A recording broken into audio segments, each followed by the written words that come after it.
Hello, everyone, and welcome to today's panel. I'm Avi Friedman, and I am joined by my partner, Cliff Rosenthal. Today's topic is the top 10 immigration hot topics in 2020. Both Cliff and I are immigration attorneys. We are with the firm Wolfstorff Rosenthal. We are based in Santa Monica, California, and we have offices in Northern California, on the East Coast in New York, and we also have an office in Shanghai, but we're both coming today speaking from our Santa Monica office. We're going to move into our topics for today, and we picked 10 topics that we thought were the most recent in terms of relevancy in 2020, and we're going to focus on all different areas of U.S. immigration. And I'm going to start off the presentation talking about third country national visa processing in Mexico and Canada, give a quick overview and my thoughts on CBP Ports of Entry. We'll also talk about visa cancellations, revocations, and the interesting topics of DUIs and marijuana and how they all loop together. Then we'll move on to social media, extreme vetting, travel ban and waivers, administrative processing, and then Cliff's gonna discuss the F&J Unlawful Presence Memorandum, the recent China travel ban, and employment-based adjustment of status interviews, an overview and updates in the employment-based immigration realm, and then we'll conclude with a discussion about the public charge rule. During the presentation, you're welcome to submit questions via the chat function. At the end of the presentation, we will go through all those questions and provide our feedback and answers. So we'll start off with the first topic of today, which is TCN Visa Processing. And TCN stands for Third Country Nationals. The normal Department of State policy is that the home country or the home place of citizenship is going to be your normal place for non-immigrant visa processing. Over the years, Department of State created the opportunity for visa applicants, especially stateside here in the United States, applicants to apply as a third country national at the U.S. consular posts in Canada and Mexico. And I'll go through in the next couple slides the details about the differences between Mexico and Canada. But keep into account that the process can take weeks, and you got to factor this in to the travel plans and being in those countries for a good period of time. It should be noted that generally, if somebody is in the United States as a visitor, whether on a B visa or in visa waiver status via ESTA, it's very difficult to process as a third country national, and we'll go through those details in a minute. And a lot of times they're focused on renewals and prefer renewal type of applications. I would say it's always a good starting point to research the consular post wherever somebody's going to be applying for their visa. And the Department of State's website is a great tool.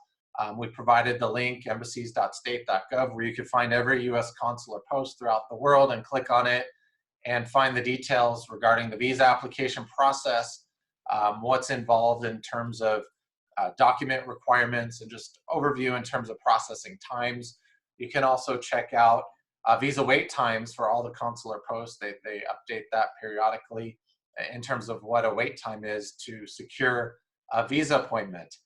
Generally, the third country national processing, the consuls are going to try to avoid people, as I mentioned, who are here in visitor status, people who are out of status, and those who might have unlawful presence or violated their status, unauthorized employment, etc. As a whole, those visas that are not subject to 214B tend to be more straightforward cases for TCN visa processing. So the H visa, the H-1B, which is a pure dual intent visa, and O-1, which is a semi-dual intent, is going to be a stronger case for visa processing than, let's say, an F-J or M. So now we're going to talk about the details about Mexico and Canada.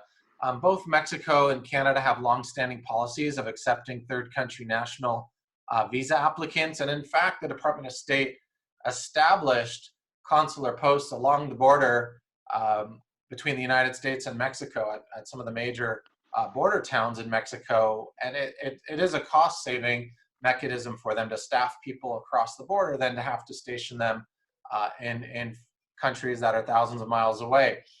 So they did create a policy to allow third country national applicants to apply. As mentioned, each country has differing policies in terms of what they will accept. In theory, in each country, policy should be very similar, but of course, at every consular post, you have different consular officers that are staffing the visa interviews, and so you may see some differences in adjudications. Especially with Mexico, it's very easy. We're here in LA, and if you ever drive down to the San Diego area, it's very easy to cross into Mexico, and we get reports every so often that people ended up in Mexico without even realizing it. It happens. And so the key point here is that people should realize if they're considering going to Mexico or Canada, these are foreign countries, and most of the time, the TCN is going to need a visa to enter into those countries. So now we'll talk about Mexico specific, who can apply. Well, there's 10 US consular posts in Mexico, there's 5 along the border, and there's 5 interior posts, including the US Embassy based in Mexico City. The key point with applying as a TCN in Mexico is that they want to see renewals, and it's renewals of same category visas. So for instance, if somebody's already had an F1 visa issued and they're applying to renew an F1, that's okay. They've had an H1B, they're renewing an H1B, that's okay. But if somebody had an F1, graduated with a US degree and is applying for their H1B, that is not permitted in Mexico. They have some other rules for those that are resident. Of course, Mexican citizens are allowed to apply, they're not TCNs. Those that are resident in FM2 or FM3, that's the Mexican visa status, can apply for their first visa. But somebody who's here in the United States as a third and is applying as a third country national, generally, unless there's an emergency, the overall policy is they will only accept renewals. So now we'll move to the next slide in terms of who can apply. Well, generally, those who violated status, have overstayed, that means they're subject to 222G and have to apply back in their home country unless they get a very limited exception, or anyone who's got fraud or misrepresentation is not going to be able to apply in Mexico. As mentioned, it's really focused on renewals, so no, and they don't even want to see visitor visa renewal. So generally you can't apply to renew your B visa unless you're a Mexican citizen or resident. And also they won't allow somebody who's in the United States on a visa waiver who's trying to apply for some other type of non-immigrant visa status. The one important thing to remember with applying in Mexico is that the visa applicant has to make a separate appointment at an off-site applicant service center or an ASC to submit their biometrics prior to the visa interview. And generally, this cannot be done on the same day as the visa appointment. So you have to add an extra day into the visa processing equation. The other interesting factor with applying in Mexico is that they took away the ability to pay with a credit card to secure a visa appointment. So you actually have to be, someone needs to be in Mexico and go to one of the designated bank branches to pay the visa fee in person. You can designate an agent to do it and get the receipt, but without paying that visa fee, you're not able to secure an online appointment for a visa interview.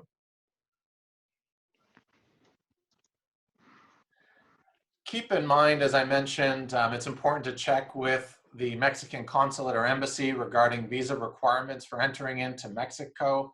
The policy has been that if you have a valid US visa, so for instance, you're going to apply for renewing your H-1B visa and the visa still has some validity in it, for an entry document, the Mexican immigration officers will consider that a valid visa or status to enter Mexico. The interesting question is, well, what happens if the person applies for their visa and has to undergo administrative processing, and the consular officer cancels out their visa, does that cancel out their status? And so I don't have the answer for that. That's a question for a Mexican immigration attorney, but that's why it's very important to look at entry documents and visa requirements for going into Mexico, because there can be Mexican immigration agents outside the U.S. consular posts that are checking applicants' documents, and if they don't have the correct documents, they could be fined and detained.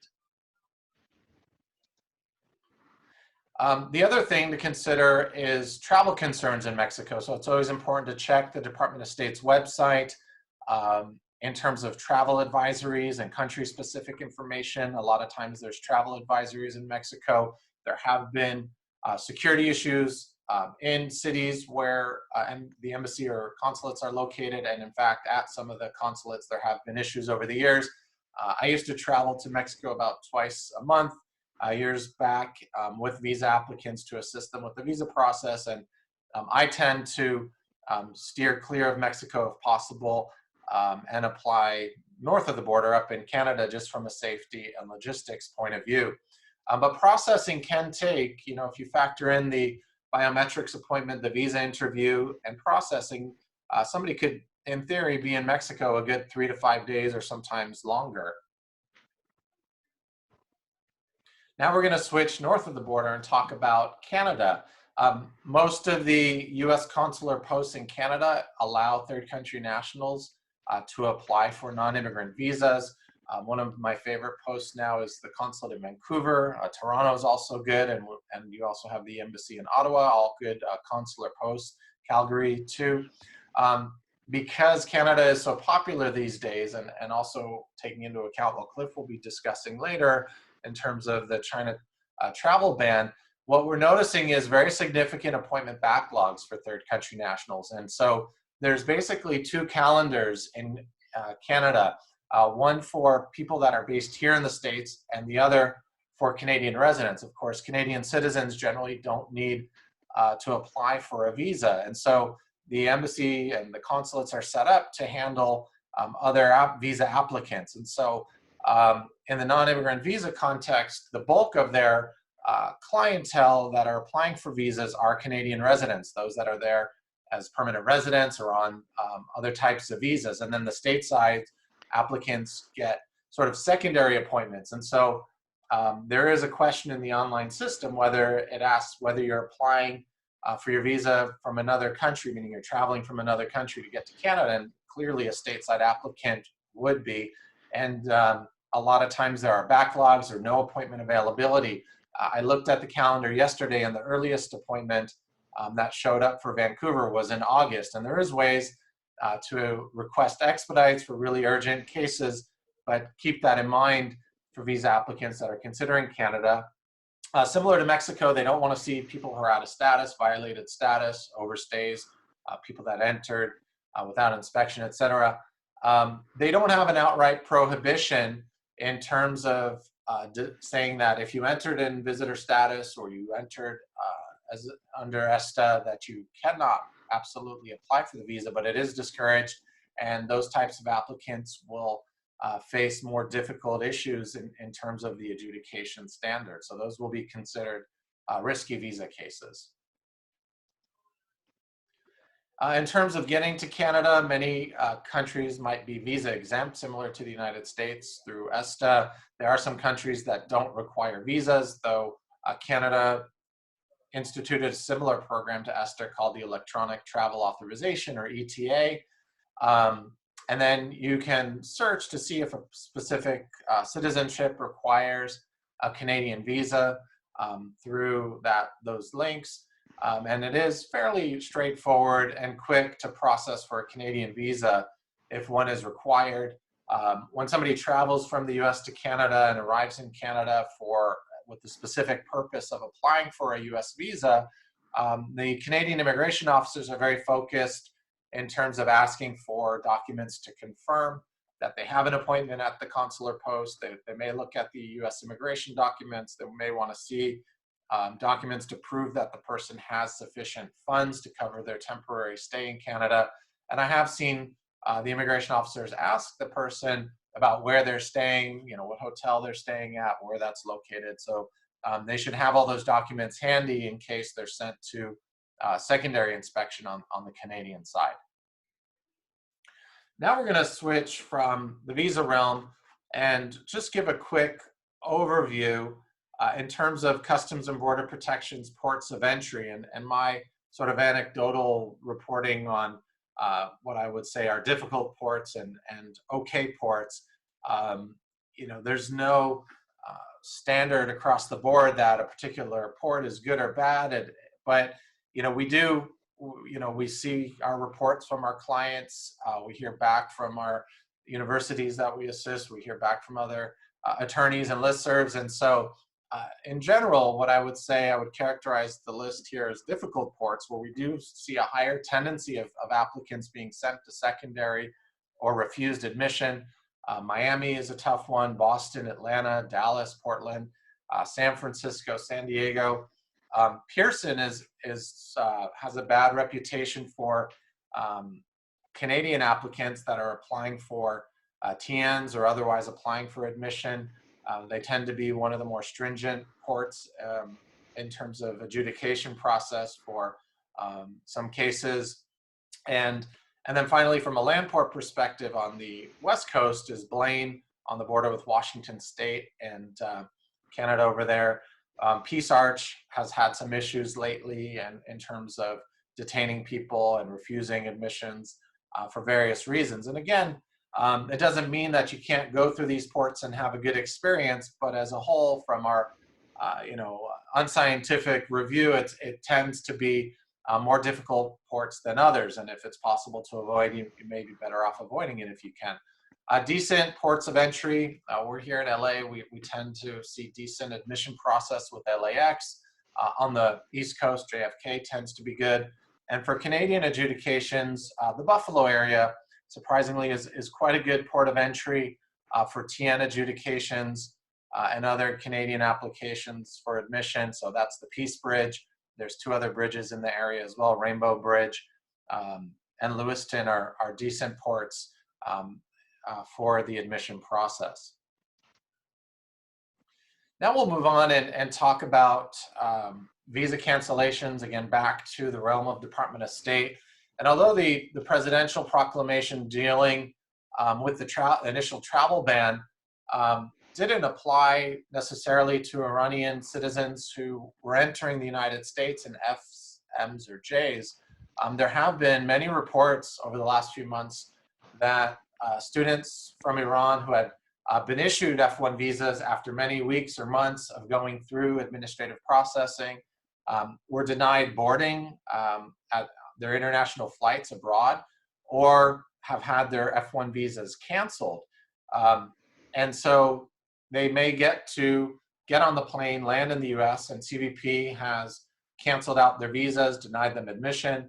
Many had gone through extended delays for the administrative processing, and we're going to talk about some details in a bit about what administrative processing is and what it entails. The key concept here is that just because somebody has been issued a visa doesn't necessarily guarantee that they're going to be admitted into the United States. The visa is sort of a key to board the vehicle, meaning the aircraft, or to show up at a port of entry. At the end of the day, it's up to the discretion of the CBP officer whether they will admit somebody or deny somebody. And although it's not technically in our list, I know these are some things that Cliff and I were talking about is, CBP has the ultimate discretion in terms of the admission process. They can and they do deny and cancel visas, and they do quite a, have the ability to search electronic devices. And if somebody refuses, they're probably going to end up getting their visa revoked or canceled and send back on the next plane. So we could do a whole presentation on that, but I just wanted to raise it as something to be aware of. Moving on to another ground on why a visa may be revoked, and this is under what's called the Prudential Revocation, is for driving under the influence. And it can be under the influence of alcohol or some other substance. And it doesn't relate necessarily to the criminal side of things. It relates to a health ground of inadmissibility. And so the arrest alone is what will trigger the revocation. And so Department of State becomes aware of an alcohol or drug-related driving under the influence offense. When somebody gets arrested, they have their fingerprints taken. Those fingerprints get uploaded into the FBI database, and that gets reported back to Department of State and the consular post that issued a particular non-immigrant visa. And so regardless of the outcome of the case, that maybe it was a false arrest, and somebody was tired and was swerving, and it wasn't alcohol related. But if the arrest shows that it was alcohol related, then it's very likely going to trigger a visa revocation. And so this is for a DUI arrest and or conviction that occurred in the last 5 years. And if somebody has 2 in the last 10 years, they're going to get, when they apply for their next visa, they'll be referred on a mandatory basis to a panel physician. These are doctors that are stationed abroad and that work with the embassy or consulate to handle medical examinations. These aren't personal physicians. There's no patient client confident or patient doctor confidence here. So everything that the patient or the visa applicant mentions to the doctor gets reported back to the consular officer and is taken into account. Regardless of whether the consular officer actually likes the visa applicant, the findings of the panel physician is binding on the consular officer. And so it really depends on the country where the panel physician is stationed in. A lot of times, let's say if this occurs out of the US Embassy London, the doctor's there, if the DUI occurred in the last year, they're very likely to find that the person has an alcohol or drug problem, and that will cause them to be inadmissible for a period of at least 1 year. At that point, you have to show remission, that the person hasn't had any alcohol, or if it was drug-related, no drugs, to show that they've been clean for a full year, go in for another medical exam, and hope for a clean recommendation from the doctor. In terms of how the revocation works, well, the embassy or consulate notifies the visa applicant of the visa revocation. This is normally done by email. It could be done by snail mail, and sometimes it's done by phone. On the surface, the visa looks good, but the second the person departs the United States, that visa revocation becomes effective. It's not an immediate impact on their non-immigrant status. It's an impact on their ability to continue to use what may look like a facially valid visa. It's no longer going to be good for travel to the United States.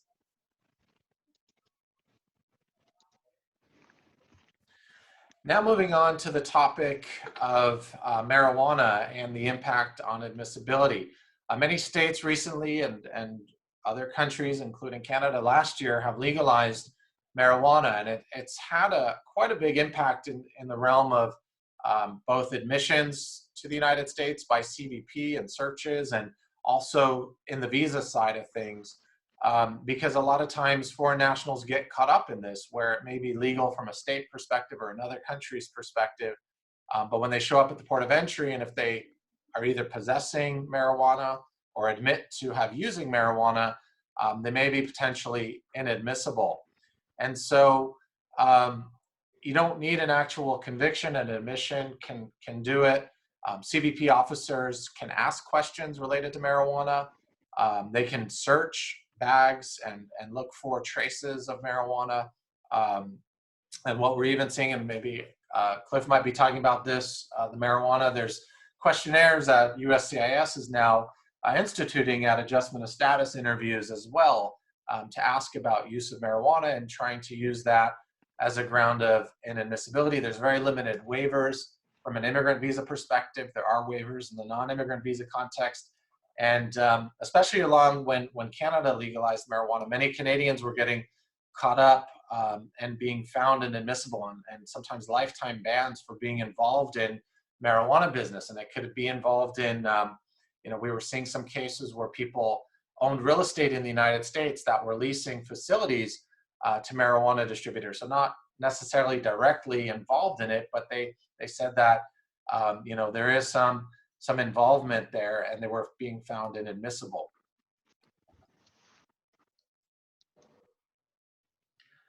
Now moving on to social media and sort of this concept in the Trump administration of extreme vetting. It's very standard on the DS-160. If you look at the question specifically, it's all about extreme vetting, trying to look for security concerns the Department of State added a question last year requiring visa applicants to list their social media accounts, as well as full email addresses, and identifiers. This is in the last 5 years. The key point here is the visa applicant is not required to provide their actual passwords, and DHS or DOS is not hacking into somebody's social media, but they may look at what is available to the public, what's public facing, and to see if there's any information that maybe is not consistent or is inconsistent with what's listed on their visa application, or to see if there's anything that may tend to find them some sort of ground of inadmissibility. So if there's pictures of the visa applicant with drug paraphernalia, they may find them inadmissible on drug grounds, or if they have something posted anti-America sort of protests, or they have something on there that can show that they're potentially linked to a terrorist organization, that they are using these records against the visa applicants. So the key point here is that the visa applicant should be very accurate in terms of disclosing their social media handles that have been used in the last 5 years, and to really be cautious in terms of what is posted and available in a public-facing way. And if you do notice any trends or issues with visa applications and social media based maybe visa denials or adjustment denials or whatever it may be, you can report that to IssueNet via the NAFSA website. Now we'll talk about the travel ban and waivers. Just a very short discussion about the travel ban. It's been going on for a bit now. It's still in effect for the original countries, meaning Iran, Libya, North Korea, Somalia, Syria, Venezuela, and Yemen. For those from North Korea and Syria, it's basically a ban on all the non-immigrant visa categories. The other countries doesn't affect student visas, the F1s, but may affect different visa categories. And just recently, there was a new travel ban announced for these other countries. This will be effective starting February the 21st. The interesting thing here is that it's restricting immigrants and not non-immigrants. So for those applying for immigrant visas, it's an outright ban. But for the non-immigrants, they can apply, but should expect potentially to be delayed for administrative processing. There is a waiver available both in the non-immigrant and immigrant context, although they are pretty high standards to meet. The three main factors are to show an undue hardship to the applicant, to show the national interest in the form of ties to the United States, and basically to show that the person does not pose a security threat to the United States, and that's done through the administrative processing and vetting process. It's always good to consult if you have somebody from one of these travel ban countries applying, whether it be it for a non-immigrant or immigrant visa, to consult with Immigration Counsel to see if there's a potential for a waiver. There has been quite a backlog in terms of the amount of cases and the processing time for these types of waivers to get through the system. And just so that everybody's expectations are clear, the Department of State statistics in terms of travel ban waivers approved is pretty minimal. I believe it's less than 10%. So the chances of the waiver are not very great, and the processing time can take quite a while. And now talking about administrative processing. It used to be that when somebody was at a visa interview, the consular officer might provide some information regarding the potential for a delay. And they would say, well, we need to do a security check. And they would even mention some of the names of the security checks that they would need to run. But now everything is sort of covered up under this just term of administrative processing. And that can mean different types of checks. It could be something very simple, such as a 221G request for additional documents from the visa applicant. Maybe they forgot to bring their original diploma or transcripts, or maybe they forgot to bring some recent pay stubs. That's easily resolved and is a very short delay usually. It could mean that they're going to do some sort of investigation to make sure, maybe look at the person's employment history and verify that an employer was legitimate. and that the person really did work there. It may be an advisory opinion on a legal issue that the consul needs to resolve back in Washington with the Department of State Visa Office. And the other one, which tends to be the more difficult one, is the SAOs, and those are the security advisory opinions. Those can take from days to weeks to months and sometimes even years, depending on the type of clearance. And unfortunately, the consul won't tell you which type of check it is. Sometimes you can glean from the types of questions that they ask what type of clearance it might be. But normally, the way that we look at it is, what was the focus of the visa officer? Did they focus on the person's background in terms of technology and asked to see their CV, asked to see their publications? That's probably relating to the Mantis and the technology alert list. On the good side, I would say the Mantis clearance, the processing time is not too bad. Maybe it could be anywhere from 2 to 3 weeks to maybe a month or two on average. It could be a common name. So somebody has a very similar name, such as Muhammad Khan or Muhammad Ali, or in Mexico, the consul there used to say they used to see a Maria Ruiz at least 3 times a week at the embassy in Mexico City. And they used to have to run the donkey clearance on this person because they had somebody in the system named Maria Ruiz who was a bad guy, and they didn't have any identifying information about the person. Just the name alone does it. And so you'll see the Department of State names their security clearances after animals, land animals and air animals. And in theory, the land animals take much longer to clear than the ones in the air, and it tends to be true.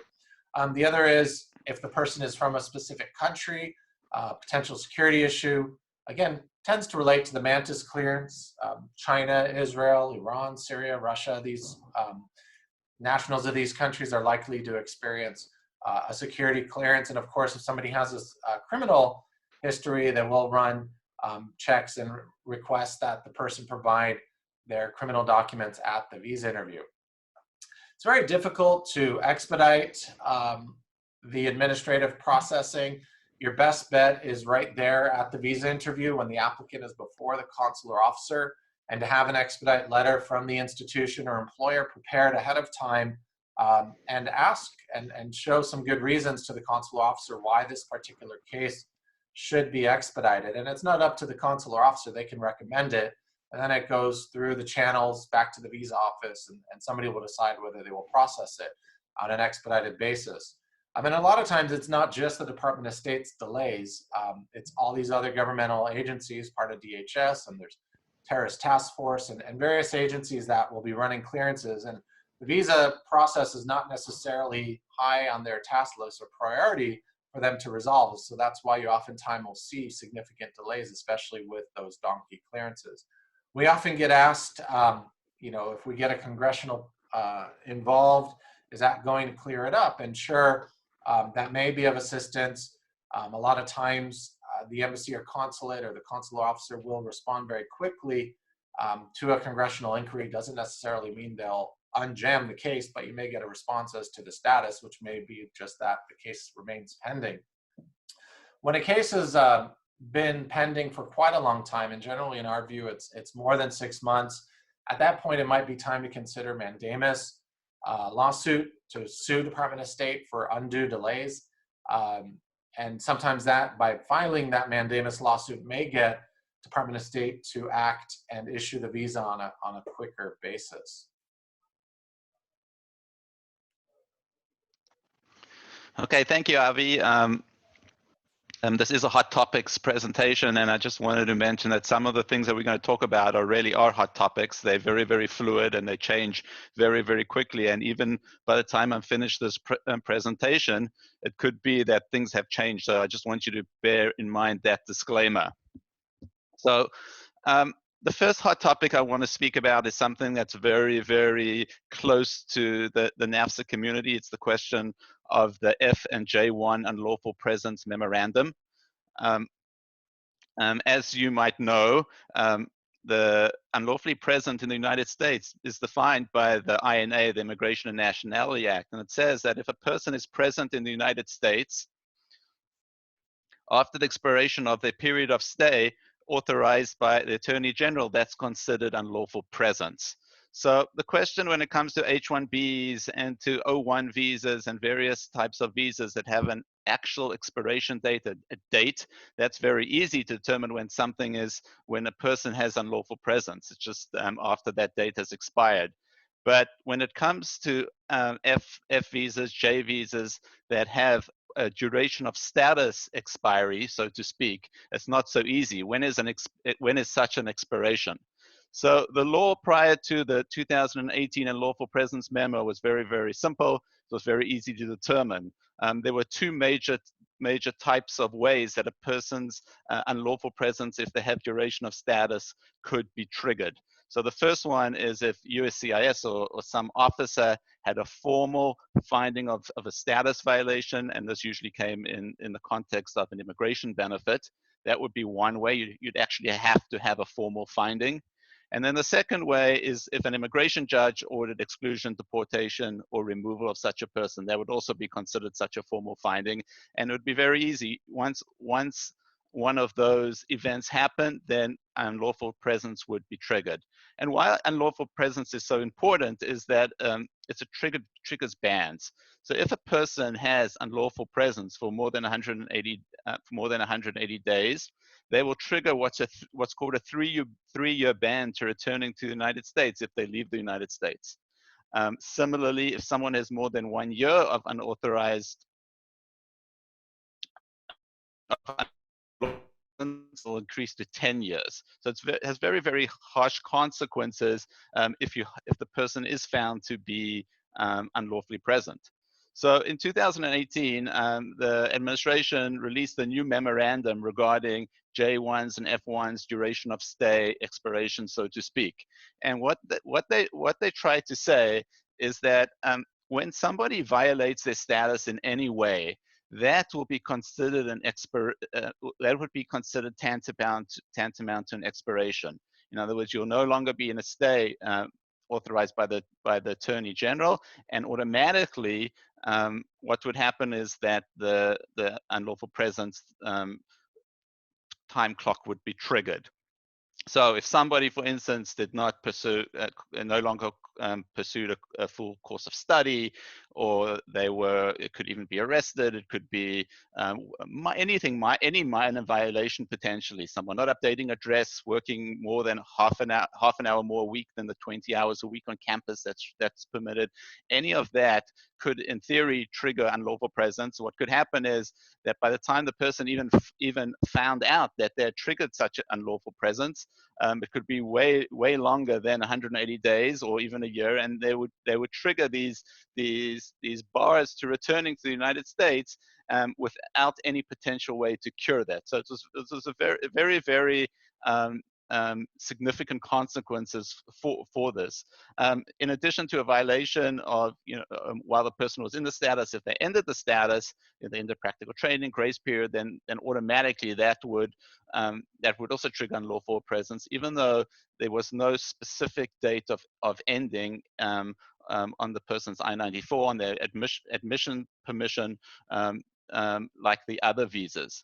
So this was implemented in 2018. It resulted in much litigation, and very, very recently in the Guilford College case, there was a permanent nationwide enjoyment of this memo, which actually means that immigration could not enforce this memo nationally for all around the United States. So at the current state, the law is as it was prior to 2018. There had to be an official, formal finding of status violation or an immigration ordering exclusion, deportation, or removal.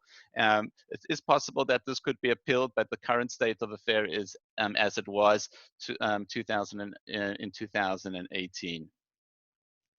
So going on to the next topic, the China travel ban, another very topical and fluid topic.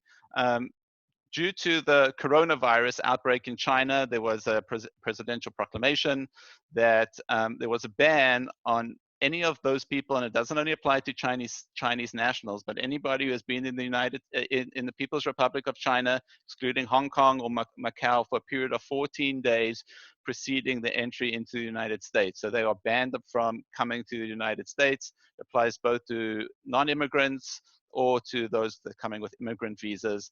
It's a proclamation that will remain in effect until terminated. There are some major exceptions, and I think it's worthwhile going through them. If somebody's a lawful permanent resident, they hold a green card. If they're a spouse of a US citizen or a green card holder, if they're a parent or legal guardian of a US citizen or a green card holder, but the child is unmarried and under 21, they are not subject to the ban. Any sibling of a US citizen or green card holder, if they are both unmarried and under 21, so if one sibling's abroad and another minor sibling is in the United States, is a US citizen, then that sibling would not be subject to the ban. And then anybody that's a child, foster child, or ward of a United States citizen or green card holder or prospective adoptee, or are also not considered part of the ban, which means they, in theory, can enter the United States. Technically, somebody in China could leave China, wait abroad for 14 days, and then come to the United States. That's possible. It's not so easy leaving China at the moment. Many other countries have issued similar bans, and something that's very important to know about the ban is that the ban has a much larger effect than just the ban itself. So even if you're if you meet one of the exceptions to the ban, doesn't mean that there's not going to be major scrutiny when you enter the United States. You could still be quarantined, you could still be refused. As Avi mentioned earlier, is that even having a visa is not tantamount to guaranteed entry into the United States. Just to carry on in that vein, is that not only is there a ban on those coming in from China who have been in China in the last 14 days prior to entry, but also visa services in China have been suspended as of February the 10th, 2020. It's unclear how long this will continue. They're currently understaffed, and it's anyone applying for visas at the moment in China are not able to apply for visas at the moment at all, unless you meet one of the very very limited exceptions. And essentially, there are two requirements. It has to be urgent travel, and you have to qualify for one of the exemptions mentioned in the previous slide. So if you just have urgent travel, but you don't meet one of the exemptions, then you cannot apply. You really have to meet both of them. So that's something that that all have to consider at the moment. I just want to read to you the Department of State what they mentioned, and it's quite telling as to what they review this travel ban as, and that's really it's something that's very very very serious at the moment, and they advise people not to travel unless necessary. So I'm just going to read it to you. If you reside in China, have traveled to China recently, or intend to travel to China prior to your planned trip in the United States, we recommend you postpone your visa interview appointment until 14 days subsequent to your departure from China. So that's the China ban. It's very fluid at the moment. We don't know how long it's going to last for. It doesn't seem to be ending in the next day or so. But that's something very fluid, and keep to the press to see how that changes. The next hot topic I want to deal with is the employment-based interviews.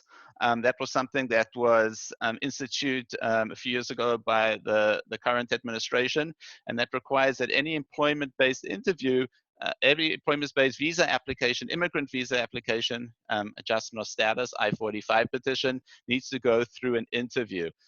Prior to that, very, very few cases were selected for interviews, and the interview requirement was largely waived in almost all cases. But right now, every single employment-based adjustment of status application needs to go through an interview. So when the interview started, it was very clear that the officers were not highly trained. They weren't used to these kind of interviews. They were mainly used to family-based interviews, which largely focus on family relationships. And very, very little focus was placed on the job and and immigrant visas, the immigrant visa, the status.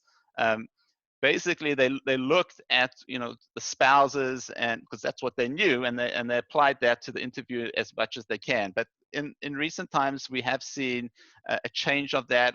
Officers are much more trained than they were before, and now they're able to focus on the real issues of the application, both the adjustment of status application and, in most cases, the I-140 petition. They don't re-adjudicate it, but they do make sure that everything is truthful and correct and meets the smell test, so to speak. So one of the things that they do focus on is day-to-day duties of the position. They ask applicants whether to verify the dates of employment, and then they can match it with their addresses to see if they were in the place that they're supposed to be, with the employment addresses that matches to the actual addresses, and that all those things match with the employment authorization, which is probably the most important, so that your addresses, your employment addresses, and your immigration authorizations all match. And that's going through the immigration history. They want pay stubs, make sure that the person's still employed. Medicals is something we see is something that's really rampant. It's not very clear what the policy are, but we see many cases where medicals are given up front, but they don't make it to the file by the time of the interview, or sometimes officers don't understand what the requirements of the medicals and request medicals. So we've seen quite a lot of issues on medicals, and it's certainly the safest and the best recommendation to bring a new medical to an adjustment interview. That's what we recommend.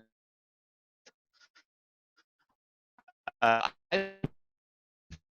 the new form is to confer employment authorization at employment sponsorship at the time of the interview. Sorry, Cliff. Sorry to interrupt self-employed. you. Those. Can you hear me? I think the connection stopped working for a second. If you want to repeat your last sentence. Should I start from the slide? No, we heard the first portion. If you okay, the last bit that you said. Okay, I'll start from 45J. Perfect. So one of the other issues we see is from the form I-485J. This is a relatively new form. It's a form that is supposed to confirm employment sponsorship, continued employer sponsorship at the time of the adjustment interview. What's supposed to happen is that self-sponsored within the EB1A alien of extraordinary ability or national interest waiver categories, they're supposed to be exempt from this form, but very often we find that officers at interviews do want this form, and the best recommendation is to bring this form even if the person is technically exempt from the form. Spouses and joint documents, although if a person has a dependent, it's not a marriage-based green card application. Technically, the joint documents don't have to be submitted, but this is what I would think is a holdover from family-based adjustment of status interviews, which most officers are still used to. So they still require lots of joint documents to show that a marriage is real if the principal applicant has a dependent spouse with that person. What tends to happen in a lot of cases with the interviews tend to be given whether the priority date is current or not. So essentially, there's a visa waiting line based on what's called a priority date, and priority date is your place in the line. If your place in the line is not met, and there's retrogression, and there are no green cards available for the particular category, they will still do the interview, and then what will they do? They'll send the application, if it's completed, to generally one of the service centers where they will hold in abeyance, and when it becomes current, they'll do a sweep of those that are current, and then they will contact the person if there's anything that's necessary to be done still on the case, maybe an updated medical. If not, they will approve the case. If the case cannot be completed, it does stay with the office at the local district office where the interview is conducted, because to finish the case, and that's usually quicker if the case is still there at the time that the petition ultimately does become current. Another thing we're seeing in the employment-based interviews is a new software platform. And previously, what would happen is officers would have a copy of a file and sent to them, or the actual A file would be sent, the immigrant file would be sent. The officer would have it could be many inches thick, and they would have to go through that whole file. So that was the old way of doing it. Now they have a new software platform. What happens is somewhere at the service center, someone will input from the filing that the applicant files information into a software platform, and that will be in front of the officer at the time. So that's something relatively new. We've seen a lot of mistakes in inputting in this. So we recommend that applicants bring with a file copy of their files, because sometimes questions aren't answered, and the officer just doesn't always have the ability to check and doesn't want to check, and it's a good way to point out to the officer what the correct information is. And then finally, in terms of employment-based interviews, I just want to mention the validation instrument for business enterprise VIBE. They check this again at the interview, and what VIBE is, it's U.S. Immigration works with Dun & Bradstreet, which is an independent information provider, on various organizations, how many employees they have, and just different information about that employer. And the officer will check with VIBE in all employment-based cases, just to make sure that everything is up to date and correct. There's no requirement to update for an employer to update their information with VIBE, with Dun & Bradstreet, so to speak. But if they don't, it will be considered Dun & Bradstreet will be considered prima facie information on the company, and they may get a request for evidence at that point to continue the case and to prove that the information in VIBE is incorrect. Okay. Just an employment-based immigration update. These are just a potpourri of different employment-based issues, things that are happening at the moment that we're seeing in our practice. The H-1B specialty occupation is RFE, request for evidence, is rampant. Essentially what each employee has to show that their position requires a bachelor's degree in a specific specialty or higher in order to qualify for the position. It doesn't matter what the person has. It's a question of what the position requires. And it cannot just be a bachelor's degree or higher. It has to be a bachelor's degree or higher in a specific specialty. So those in physicians, those in researchers, it's usually quite straightforward to prove this, that the position requires a bachelor's degree or higher in a specific field. I've had questions on assistant professors, believe it or not, to prove that that position requires a bachelor's degree or higher, but I would think that's kind of an outlier, but they do happen. For universities, especially, the major thing we see is with coaches. Coaches traditionally have had H-1Bs, and it seems to be a clampdown on those because immigration believes that these positions don't require a bachelor's degree in a specific field, and it's quite hard to prove that. A lot of coaches are moving to O1s and different types of visas. Non-research positions, I mean, mainly the type of positions, the tech positions, the programmer analysts, those kinds of positions are all subjects to show that these positions require a bachelor's degree in a specific subject. Physicians, it's very clear that they have to have at least a bachelor's degree in a specific specialty, but some programmers, you can do it without such a degree, with such a specialty degree, and it is possible to get requests for evidence on these, and this is probably the most popular request for evidence on these type of positions. So coaches, other non-research positions, tech positions, marketing positions, you have to be aware of that. In addition, degree matching is something that immigration often questions as well.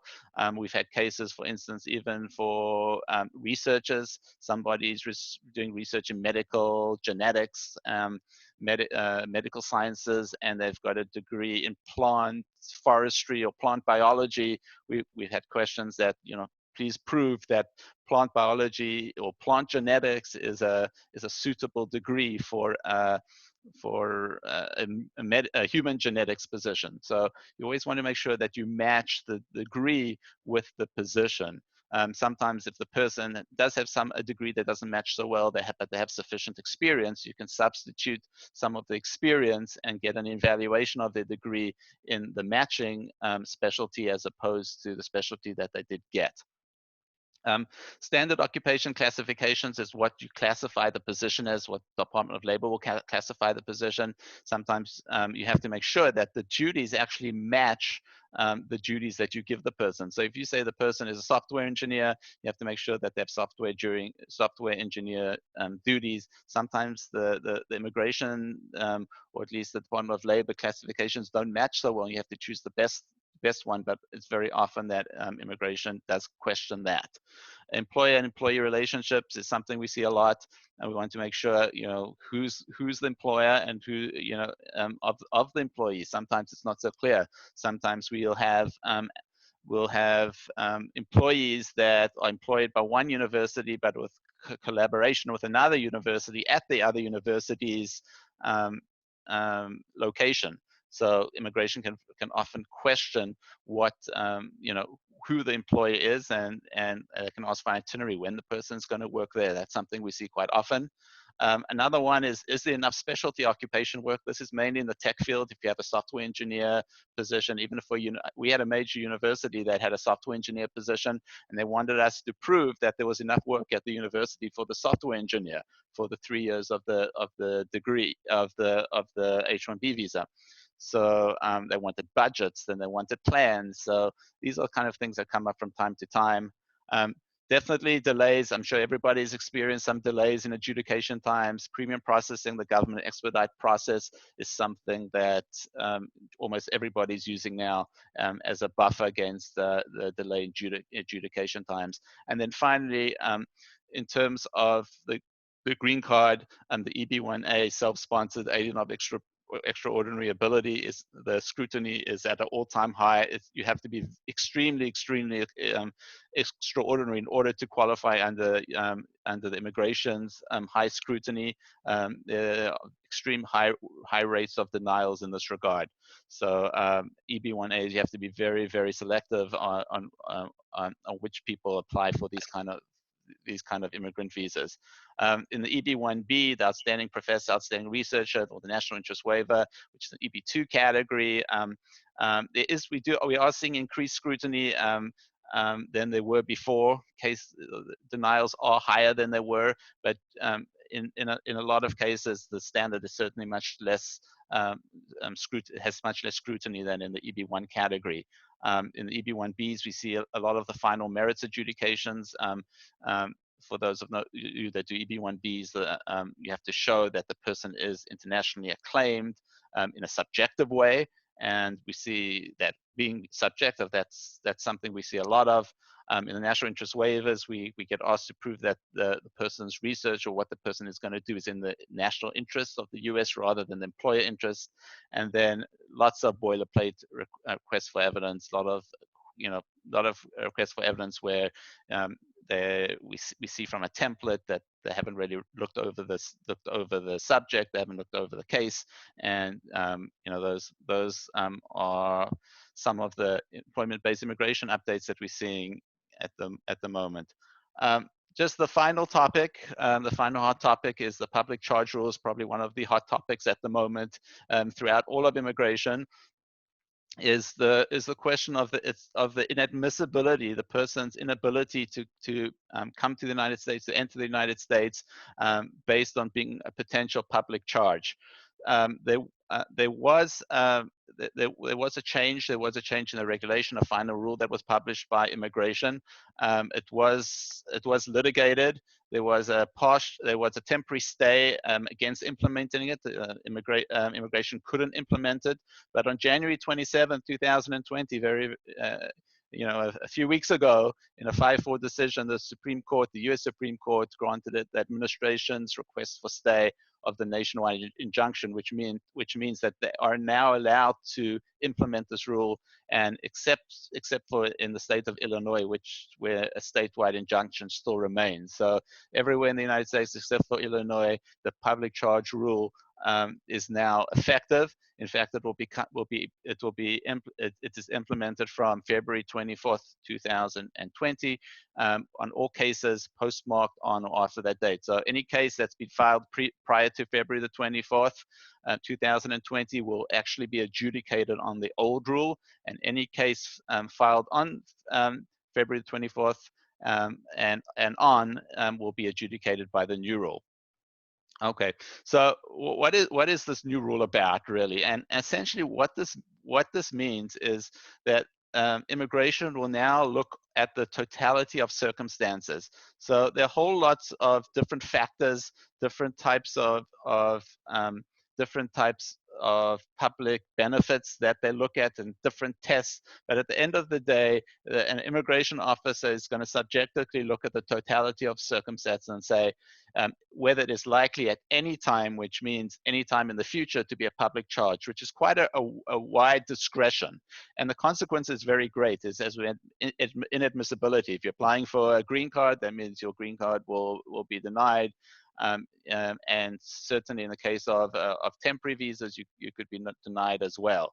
So these are some of the factors: age, health, if you have some sort of chronic medical problem, income. There's some good factors if your income is more than 250% above the poverty level of the United States.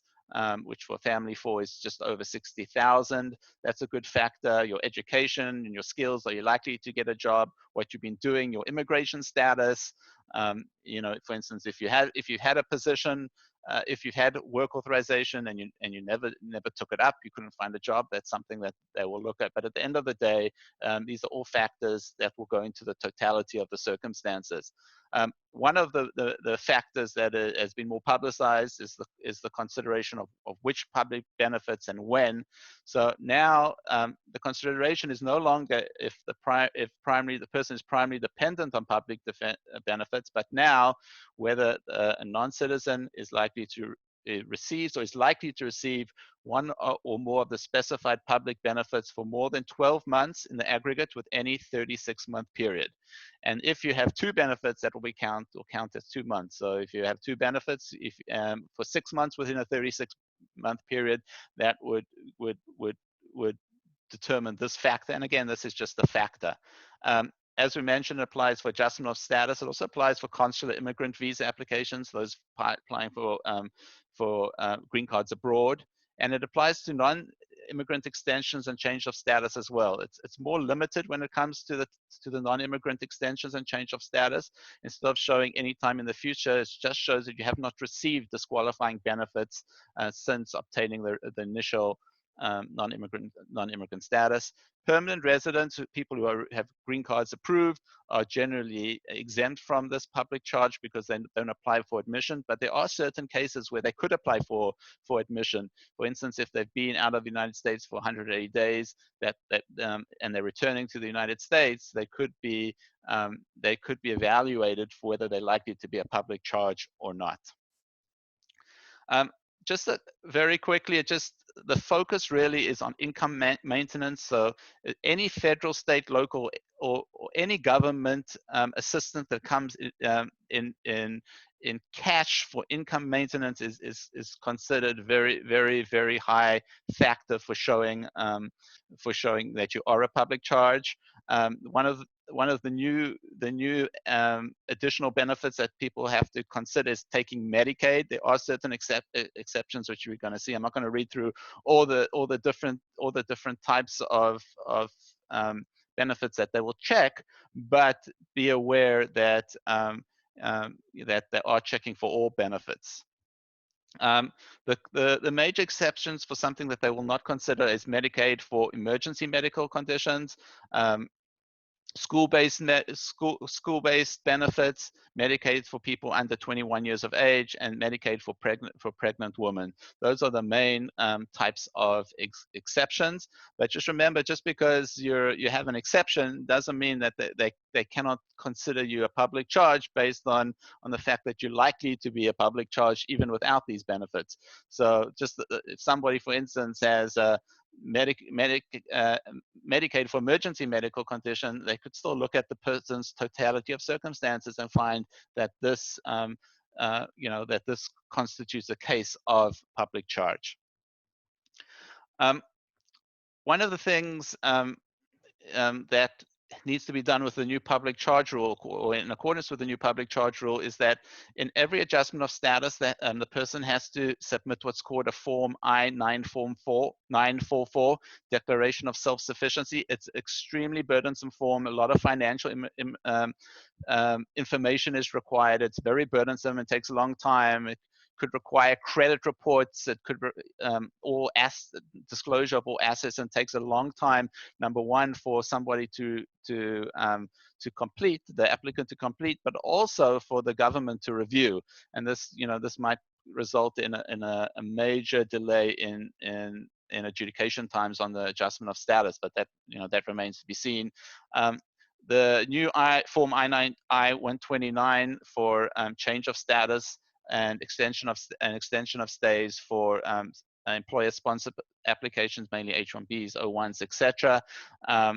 That they also the employer has to attest that the employees have not received public benefits since their last entry or admission in non-immigrant status. So it's unclear how the employer is going to know that or can certify that. And the universities are going to have to come up with some sort of way to certify that, without actually being able to go ahead. So I think that's something that universities are really going to have to think about.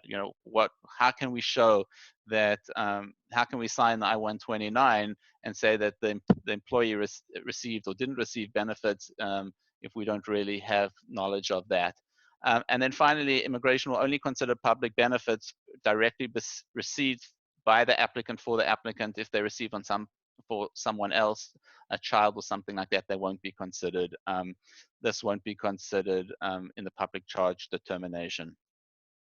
So that ends the hot topics. Some great hot topics. Lots of things on the horizon. Lots of things are changing. We now open the floor for questions. Thank you.